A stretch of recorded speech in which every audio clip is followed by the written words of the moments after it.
भगवान ने इसलिए रूप धारण किया कि कलयुग के लोग आएंगे तो पूछेंगे तो एक बार कि ये अजीब सा विचित्र सा रूप कैसे, हाथ इतने से हैं, चरण, आंखें ऐसी बड़ी बड़ी विशाल नेत्र।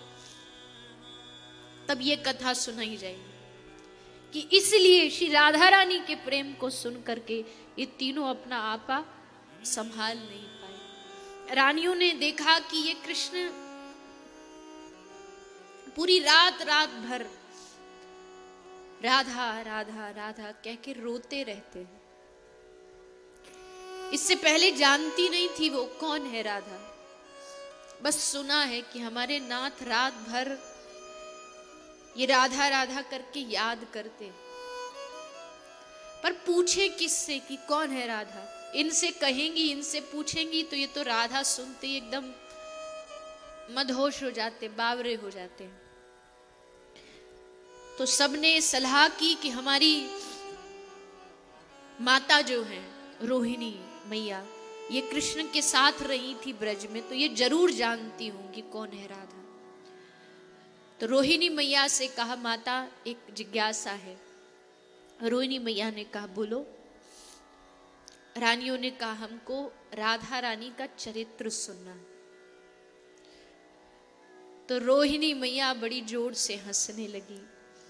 अरे बावरी, किसकी जीभ में सामर्थ्य है कि राधा रानी के चरित्र को बता सके? मेरी तो नहीं है। अच्छा ठीक है, आप नहीं बता सकती, आप नहीं बता सकती तो कुछ थोड़ा सा, ज्यादा नहीं, कुछ थोड़ा हमें बता दीजिए। रोहिणी मैया ने कहा रानियों को, अच्छा ठीक है मैं बता दूंगी, पर ये बताओ अगर वो चरित्र कृष्ण ने सुन लिया तो? रानियां बोली, ऐसे कैसे सुन लेंगे, वो तो सुधर्मा सभा में बैठे हैं, कितनी दूर सभा है, हम यहां बैठ करके सुनाएंगी तो आवाज वहां थोड़ी पहुंच जाएगी। रोहिणी मैया हंसने लगी, तुम अभी भी नहीं समझी राधा कृष्ण के प्रेम को? अभी भी तुम्हें लगता है कि वो कई कोसों दूर है तो वो सुन नहीं पाएगा? अरे एक मिश्री का डला चाहे कितनी भी दूर पड़ा हो, पर उसकी सुगंध महक पाकर के कोसों दूर से चींटियां भागी भागी आती। राधा नाम वो मिश्री का डला है जिसको सूंघ के राधा नाम सुन करके कृष्ण दौड़ा दौड़ा चला जाता, भागा भागा चला।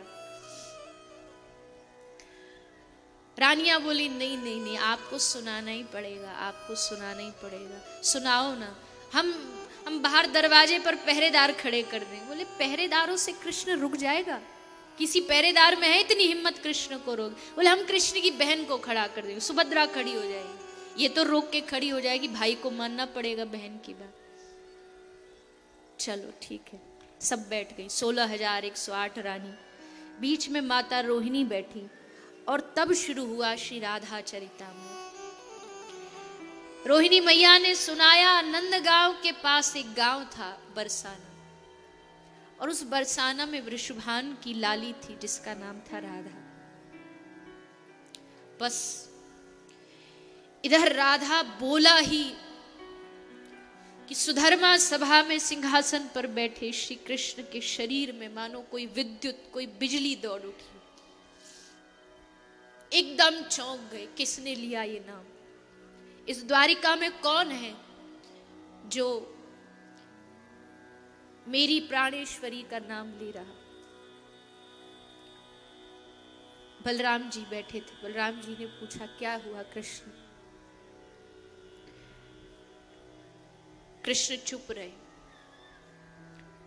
उधर कथा और राधा रानी के चरित्र की आगे बढ़ी, और उधर राधा रानी के चरित्र की कथा आगे बढ़ी, और यहां कृष्ण का एक जगह बैठना मुश्किल हो गया।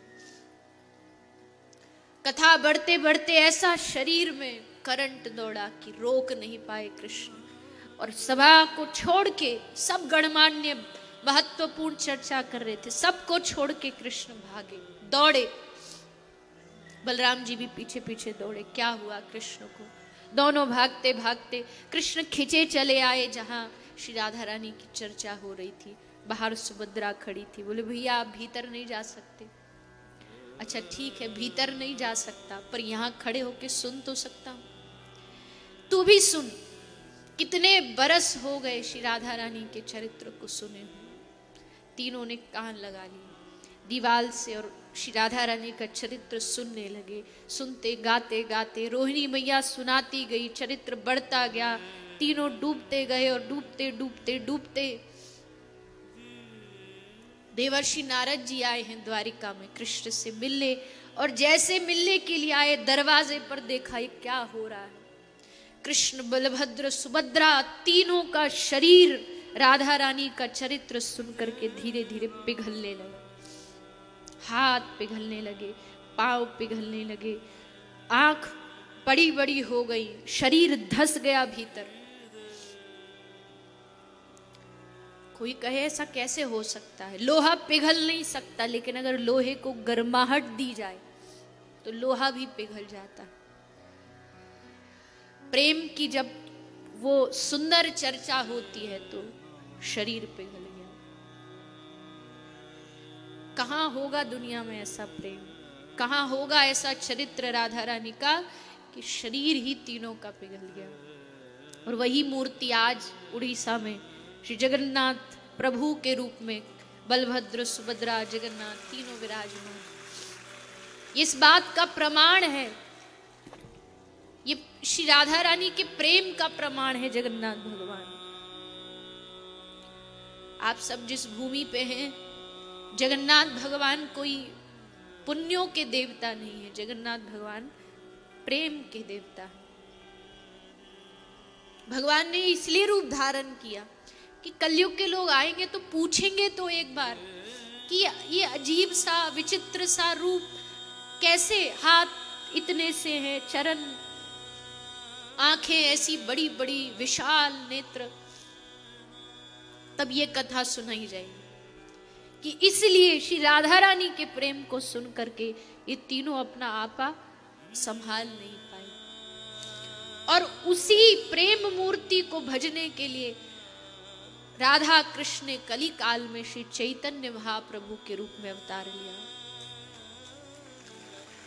बंगाल से चल करके उड़ीसा जगन्नाथपुरी महाप्रभु आए, और जब जगन्नाथ भगवान के पहली बार जब गए उनके गर्भगृह में, सार्वभौम भट्टाचार्य वहीं खड़े थे। जैसे देखा एक बड़ा लंबा चौड़ा सन्यासी कैसे बावरों की तरह हा श्री राधे, हा श्री राधे, हरि बोल कह के कैसे बिलक बिलक के रो रहा, पागलों की तरह, जैसे बच्चा रोता है।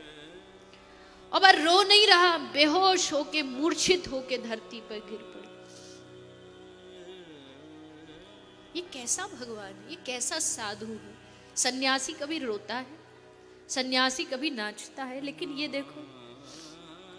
और फिर आज भी प्रमाण है जगन्नाथ मंदिर में, जब विरहातुर होके महाप्रभु खंबे से अपने जकड़ते थे उस खंबे को, तो प्रेम में खंबा पिघल जाता और महाप्रभु के उंगलियों के निशान उस खंबे पर छप गए।